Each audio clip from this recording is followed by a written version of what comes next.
Take off తీసుకొని క్షణాల్లోనే అహ్మదాబాద్లోని BJMC medical college హాస్టల్లో ఒక్కసారిగా చొరబాటు గురైపోయి సుమారుగా 245 మరణాలకి కారణమైంది. ఈ ఘటనలో చాలా బిగ్గెస్ట్ డిజాస్టర్ గా చూస్తున్న నేపథ్యంలో మరొక ఎయిర్ ఇండియా విమానానికి బాంబు బెదిరింపు అనేది కలకలం రేపుతోంది.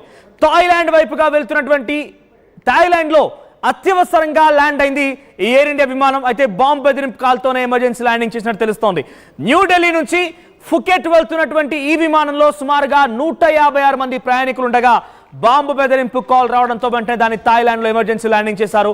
సో ఎయిర్ ఇండియా విమానం ఒకటి ఆల్రెడీ ప్రమాదానికి గురైపోయి చాలా మంది మరణించారు. బిగ్గెస్ట్ డిజాస్టర్ గా ఇప్పుడు అది పెద్ద ఎత్తున ఆందోళన కలిగిస్తోంది. అందరూ కూడా కన్నీటి పర్యంతం అవుతుండగా మరొకసారి అదే ఎయిర్ ఇండియా సంస్థకు సంబంధించిన మరో విమానానికి బెదిరింపు కాల్ రావడం అనేది కాస్త భయాందోళన గురి చేస్తోంది. ఇప్పటికే ఆల్రెడీ ప్రమాద ఘటన జరిగినటువంటి ఈ ఎయిర్ ఇండియా విమానానికి అహ్మదాబాద్ ఎయిర్పోర్ట్ దగ్గర జరిగినటువంటి ప్రమాదానికే ఉగ్ర కుట్రగా భావిస్తున్నారు. నెటిజన్స్ అందరూ కూడా ఉగ్ర కుట్ర ఉంటుందని అనుమానం వ్యక్తం చేస్తున్నారు. ఒకవైపు ఇదాని విచారణ కొనసాగుతూ ఉండగానే అక్కడ మరో ఎయిర్ ఇండియా విమానానికి ఇదే రకంగా బాంబు బెదిరింపు రావడం అనేది కాస్త భయాందోళన గురి చేస్తుంది. అసలు ఏం జరుగుతోంది? ఎయిర్ ఇండియా సంస్థ కూడా అంత అర్థం కాని పరిస్థితి. ఒక ఎయిర్ ఇండియా విమానం కుప్పకూలిపోవడం, మరో చోట బాంబు బెదిరింపు రావడం. సో ఈ బాంబు బెదిరింపు వెనుక కారణం ఏంటి, ఎవరు కాల్ చేస్తుంటారు అనేది కూడా కొంత దర్యాప్తు మొదలైంది. ప్రస్తుతానికి ఎమర్జెన్సీ ల్యాండింగ్ థాయిలాండ్లో జరిగింది. ఇటు న్యూఢిల్లీ నుంచి ఫుకెట్ వెళ్తుండగా ఒక్కసారిగా ఈ బాంబు బెదిరింపు కాల్ రావడంతో థాయిలాండ్లో ల్యాండ్ అయింది. ప్రస్తుతానికైతే అందులో ప్రయాణికులందరూ సురక్షితంగానే ఉన్నారు. కానీ అసలు ఫోన్ ఎవరు చేశారు, నిజంగా ఆ ప్లేన్లో బాంబు ఏర్పాటు చేశారా, బాంబు ఉందా, ఇలా అనేక అనుమానాలు తావిస్తున్నాయి. మరిన్ని అప్డేట్స్తో మా ప్రతినిధి సచిన్ సిద్ధంగా ఉన్నారు. రైట్ సచిన్, సో ప్రజెంట్ ఏంటి అంటే ఎయిర్ ఇండియా విమానానికి ఒకటి ఆల్రెడీ ప్రమాదానికి గురైంది, మరొకటి ఒక పెద్ద ఎత్తున బాంబు బెదిరింపు కాల్ కారణంగా థాయిలాండ్లో ఎమర్జెన్సీ ల్యాండింగ్ అయింది. అప్డేట్స్ ఏంటి, అసలు ఎయిర్ ఇండియా సంస్థ ఏం చెప్తోంది ఈ విషయాలపైన? అఫీషియల్ గా ఎటువంటి స్టేట్మెంట్ ఇంకా రాలేదని చెప్పుకోవాలి. ఎందుకంటే ఎదురు చూస్తున్న ఎయిర్ ఇండియా కూడా ఆశ్చర్యచాడుగులు వస్తుంది. ఎందుకంటే కొన్నేళ్లుగా నేను చెప్పుకోవాలి, కొన్నేళ్లుగా ఇటు కంప్లైంట్స్ వస్తూనే ఉన్నాయి. సో ఈ నేపథ్యంలో ఎయిర్ ఇండియా, మరి ముఖ్యంగా ఎయిర్ ఇండియాకి మాత్రమే కాదు, కేంద్రం రంగంలోకి దిగుతూ ఉంటుంది. కాల్స్ ఎక్కడి నుంచి వస్తాయి, ఎవరు చేస్తున్నారు, వీటి మీద ఫస్ట్ దృష్టి సారిస్తున్న పరిస్థితి ఉంది. ఆ బెదిరింపు కాల్స్ నేపథ్యంలో ప్రస్తుతం వాటి మీదే టోటల్ ఫోకస్ అనేది చెప్పుకోవాలి. ఎయిర్ ఇండియాకి సంబంధించి ఇప్పుడు జరుగుతుంది.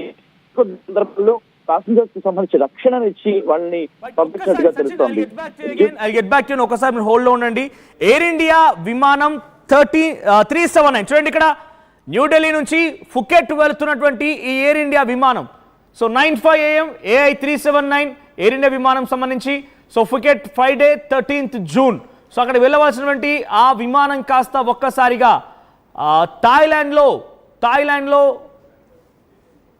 థాయిలాండ్లో ఎమర్జెన్సీ ల్యాండింగ్ అయింది. ప్రజెంట్ బాంబు బెదిరింపు కాల్ కారణంగానే ఎమర్జెన్సీ ల్యాండింగ్ అని తెలుస్తోంది. న్యూఢిల్లీ నుంచి ఫుకెట్ వెళ్తున్నటువంటి విమానం ఇది. సో దీంట్లో 156 మంది ప్యాసింజర్ ఉన్నారు. The flight return after A bomb threat was found on bathroom wall. So bathroom wall పైన బాంబ్ థ్రెట్ ఉన్నట్టుగా, అంటే బాత్రూంలో బహుశా మరి ఎవరైనా రాసి ఉంటారా, ఏం జరిగిందో తెలియదు, కానీ బాత్రూమ్ వాల్ పైన బాంబ్ థ్రెట్ ఉన్నట్టుగా రాసి ఉండడంతో దాన్ని తిరిగి వెనక్కి తీసుకొచ్చారు. Authorities have not found A bomb on air India aircraft after A preliminary research.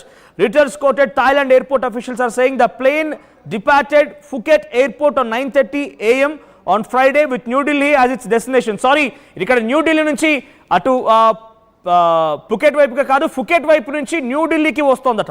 The deported Phuket airport at 9:30 AM on Friday with New Delhi as its destination. So however, it circled extensively over the Andaman Sea before returning to land at Thailand. So అక్కడ థాయిలాండ్లో emergency landing అయ్యే మునుపు ఒకసారి Arabia సముద్రం పైన ఒక్కసారిగా చక్కర్లు కొట్టిందట. వెంటనే దాన్ని థాయిలాండ్ దగ్గర మళ్ళీ ఆపే ప్రయత్నం చేశారు. సో థాయిలాండ్ దగ్గర ఒకసారిగా క్లియరెన్స్ రాగానే దాన్ని ఎమర్జెన్సీ రూపంలో ల్యాండింగ్ చేయడం జరిగింది. సో ప్రస్తుతం ఎటువంటి ప్రమాదం లేదు, కానీ ఆ ప్లేన్లో బాత్రూమ్ వాల్ పైన బాంబ్ థ్రెటనింగ్ తాలూకు కొన్ని ఆనవాళ్ళు కనిపించాయి. చూడండి, ఇక్కడ Phuket Friday 13th June 9:15 AM కి అది స్టార్ట్ అయింది, డిపార్ట్ అయింది. అక్కడి నుంచి ఇటు ఫ్రైడే అదే రోజున మళ్ళీ 1:07 మళ్ళీ ల్యాండ్ కావాల్సి ఉంది, డైవర్టెడ్. న్యూఢిల్లీకి వస్తున్న క్రమంలో ఈ ప్రమాదం చోటు చేసుకుంది. ఒక్కసారిగా బాంబు బెదిరింపు కాల్ అనేది కొంత ఆందోళన కలిగించింది. Sachin, over to you. So present అంటే ఇటువంటి ఘటనల పైన అటు ఏవియేషన్స్ ఏం చెప్తున్నాయి అంటే చాలా పెద్ద ప్రమాదాలుగానే భావించాలి వీటిని. ఒకవైపు ఫోన్ రావడం, బెదిరింపులు రావడం, ఆ గతంలో అనేక ఎయిర్పోర్ట్ ఒక రకంగా బెదిరింపులు రావడం, దీని వెనుక ఏమై ఉంటుంది, ఎటువంటి కుట్ర దాగి ఉంటుంది? సో ఎయిర్ ఇండియాకు సంబంధించి ఇప్పుడు ప్రస్తుతానికి ఎప్పుడైతే బాంబు బెదిరింపు వచ్చిందో దాంట్లో ఉన్న ప్రయాణికులకి వాళ్ళకి తెలుస్తోంది. ఎందుకంటే ఈ మధ్యకాలంలో మెయిల్ ద్వారా కావచ్చు, లేకపోతే ఫోన్ ద్వారా కావచ్చు, ఎయిర్ ఇండియాకి విమాన ప్రమాదాలకు సంబంధించి కావచ్చు, లేకపోతే పేల్చొస్తున్న బెదిరింపు కాల్స్ కావచ్చు ఎక్కువ అవుతున్నాయని చెప్పుకోవాలి. సో ఈ క్రమంలోని ఎయిర్ ఇండియా కూడా ఎప్పుడెప్పుడు బట్ ఎక్కడ కూడా వాటిని కొట్టిపాడేయకుండా కేర్లెస్ గా కాకుండా వాటిని కన్సిడర్ చేసి ప్రస్తుతం ముందుకు వెళ్తున్న పరిస్థితి అయితే ఉంది. బట్ ఈ రోజు మీరు అన్నట్టుగా ఫుకెట్ నుంచి ఢిల్లీకి రావాల్సిన క్యారియర్ కి సంబంధించి ఉదయం 9:30 ఈ అంటే ఉదయం 9:30 అక్కడి నుంచి బయలుదేరినట్టుగా తెలుస్తుంది. మార్గం మధ్యలో బాంబు థ్రెట్ అంటే విమానంలో బాంబు ఉందంటూ కూడా సిబ్బందికి వాళ్ళకి సమాచారం వచ్చింది. దీంట్లో వెంటనే అధికారులు అప్రమత్తం అవడం జరిగింది. అక్కడ ఎమర్జెన్సీ ల్యాండింగ్ చేయడం జరిగింది. విమానం గాల్లో ఉండగానే బెదిరింపు మెయిల్ వచ్చిందంటూ కూడా అధికారులకు ఇన్ఫర్మేషన్ అందింది. సో అధికారులకు ఇన్ఫర్మేషన్ అందిన తర్వాత పైలట్ చెప్పింది. ఆ తర్వాత అండమాన్ సముద్రం మీదుగా వెళ్తున్న విమానం చాలాసేపు గాల్లోనే చక్కర్లు కొట్టి చివరకు సేఫ్ గానే ల్యాండ్ అయింది.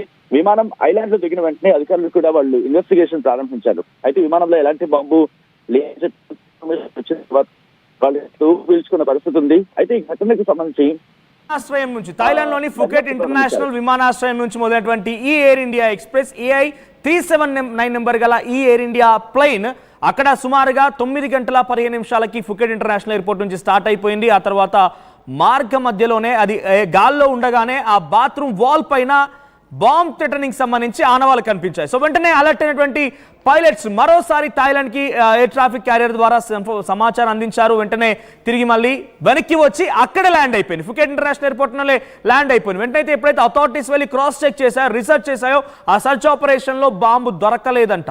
సో సచిన్, ఇటువంటి ఘటనల పైన ఎప్పటికప్పుడు అటు ఏవియేషన్ కానివ్వండి, ఇంటర్నేషనల్ ఏవియేషన్స్ కూడా కొంత పక్కాగా సమాచారం తీసుకుంటూ ఉంటాయి, ఘటనకు సంబంధించి అంచనా వేస్తూ ఉంటారు. సో అసలు బాత్రూమ్ వాల్ పైన బాంబ్ థ్రెట్ అనేది ఎయిర్లో ఉండగా గమనించడం ఎలా చూడాలి దీన్ని? అంటే మనకు సమాచారం ప్రకారం ఈమెయిల్ ద్వారా కూడా అంటే ఈ బాంబు బెదిరింపులు అనేవి అంటే వెళ్లే వాళ్ళు ఎవరైనా సరే అది ఈజీగా దొరికిపోతారు. కాబట్టి అది బహుశా బెదిరింపుల భాగంగా చేశారా, అది ఇన్వెస్టిగేషన్ చేయాల్సిందే. At the same time mail ద్వారా అనేది ఎక్కువ అవుతుంది. ఈ మెయిల్ కి సంబంధించి ఎక్కడి నుంచి వచ్చింది, ఏ దేశాల నుంచి దీన్ని ఇలా బెదిరింపులు తిరిగే ప్రయత్నం చేస్తున్నారు, ఇది గత కొన్నేళ్లుగా జరుగుతోంది. మనోజ్, ఇది ఈ రోజుకి మాత్రమే పరిమితమైన అంశం కాదని చెప్పుకోవాలి. మనం గమనించుంటే గత 2 నెలల క్రితం ఏకంగా వందలాది బెదిరింపు మెయిల్స్ వచ్చాయి. అది ఎయిర్ ఇండియాకి వచ్చాయి. ఎయిర్ ఇండియా లాంటివంటే చాలా సుదీర్ఘంగా వెళ్తూ ఉంటాయి, దట్టు లాంగ్ జర్నీస్ ఉన్న ఇటువంటి ప్లేన్స్ కి బెదిరింపు కాల్స్ ఎక్కువ వచ్చాయి. దాంతోపాటు స్థానికంగా వారికి కూడా వచ్చాయి. సాధారణంగా ఇవి మెయిల్స్ ద్వారా వస్తున్నాయి కొన్ని సందర్భాల్లో. అందువరకు మన హైదరాబాద్ ఎయిర్పోర్ట్ కూడా వచ్చిన సందర్భాన్ని మనం చూసాం. ఇన్ఫాక్ట్ ఇంగ్లాండ్ ఎయిర్పోర్ట్లకు సంబంధించి బెదిరింపు కాల్స్ వచ్చిన సందర్భం చూసాం. సో వీటి కోణంలోనే బట్ ఎక్కడ నెగ్లిజెన్స్ అనేది లేకుండా వెంటనే రంగంలోకి దిగి అక్కడ చెక్ చేయడం జరుగుతోంది. అయితే వీటికి సంబంధించి మన దేశం నుంచి కాదు, మరి ముఖ్యంగా కొన్ని దాన్ని ఏమంటారు అన్ట్రేసబుల్ లొకేషన్స్ అంటూ ఉంటారు కదా, అక్కడి నుంచి చేసే ప్రయత్నాలు జరుగుతున్నాయి. దీని మీద ప్రస్తుతం దర్యాప్తు అయితే మాత్రం జరుగుతోంది. ఈ రోజు జరిగిన ఫుకెట్ కి సంబంధించిన ఘటనకి సంబంధించి ఎక్కడ కూడా నెగ్లిజెన్సీ కాకుండా మీరు అన్నట్టుగా ఒకవేళ బాత్రూమ్ వాళ్ళ మీద రాస్తుంటే దాని మీద ఇన్వెస్టిగేషన్ జరుగుతుంది. At the same time mail గా ఈ బెదిరింపు వచ్చిందని చెప్పి ప్రస్తుతం చర్చ జరుగుతుంది. కాబట్టి దీని మీద కూడా ఇన్వెస్టిగేషన్ జరిగే అవకాశం అయితే కనిపిస్తుంది. బట్ ప్యాసింజర్స్ ఎవాక్యువేషన్ గురించి కూడా మాట్లాడుకున్న పరిస్థితి ఉంది. ప్యాసింజర్స్ ఎప్పుడైతే వాళ్ళు ఎవాక్యువేట్ చేశారో మరికొంతమంది ఉంచారు. ఎందుకంటే A379 ఫ్లైట్ ఇది.